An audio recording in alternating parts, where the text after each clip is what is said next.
ఇండస్ట్రీలో తీవ్ర విషాదం చోటు చేసుకుంది. సీనియర్ నటి షావుకార్ జానకి కన్నుమూశారు. కొన్ని రోజులుగా వృద్ధాప్య సమస్యలతో బాధపడుతున్న ఆమె గురువారం తీవ్ర అస్వస్థతకు గురయ్యారు. దీంతో వెంటనే కుటుంబ సభ్యులు ఆమెను చెన్నైలోని కావేరీ ఆసుపత్రికి తరలించారు. చికిత్స పొందుతూ శుక్రవారం ఆమె తుది శ్వాస విడిచారు. షావుకార్ జానకి వయసు 94 సంవత్సరాలు. 7 దశాబ్దాల సుదీర్ఘ సినీ ప్రయాణంలో దాదాపు 4 భాషల్లో 450 పైగా సినిమాలు నటించి తనదైన ముద్ర వేశారు. 4 తరాల నటీనటులతో నటించిన గొప్ప ఘనత షావుకార్ జానకి సొంతం. 1931 డిసెంబర్ 12న రాజమండ్రిలోని ఒక సాంప్రదాయ కుటుంబంలో జన్మించిన షావుకార్ జానకి అసలు పేరు శంకర మంచి జానకి.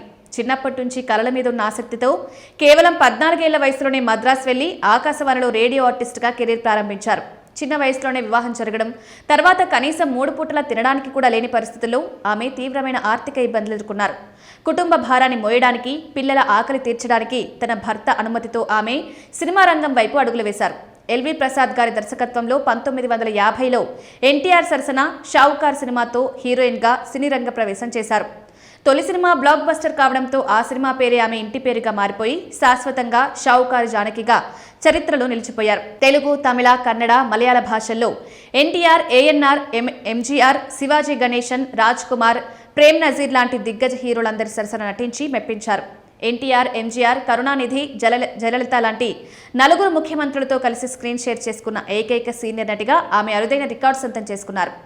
ఆ రోజుల్లోనే స్వశక్తితో మద్రాసులో సొంత ఇల్లు నిర్మించుకుని మహిళలకు ఆదర్శంగా నిలిచిన షావుకార్ జానకి ఆమె ఇల్లు ఎన్నో సూపర్ సినిమాలకు వేదికగా నిలిచింది. హీరోయిన్గానే కాకుండా క్యారెక్టర్ ఆర్టిస్ట్గాను దశాబ్దాల పాటు అలరిస్తూ 90 ఏళ్ల వయసులో కూడా సినిమాల్లో నటించి తన వృత్తి పట్ల ఉన్న అంకిత భావం చాటుకున్నారు. 7.5 దశాబ్దాల పాటు కళారంగానికి ఆమె చేసిన విశేష సేవలకు గాను కేంద్ర ప్రభుత్వం 2022లో ప్రతిష్టాత్మక పద్మశ్రీ పురస్కారంతో సత్కరించింది.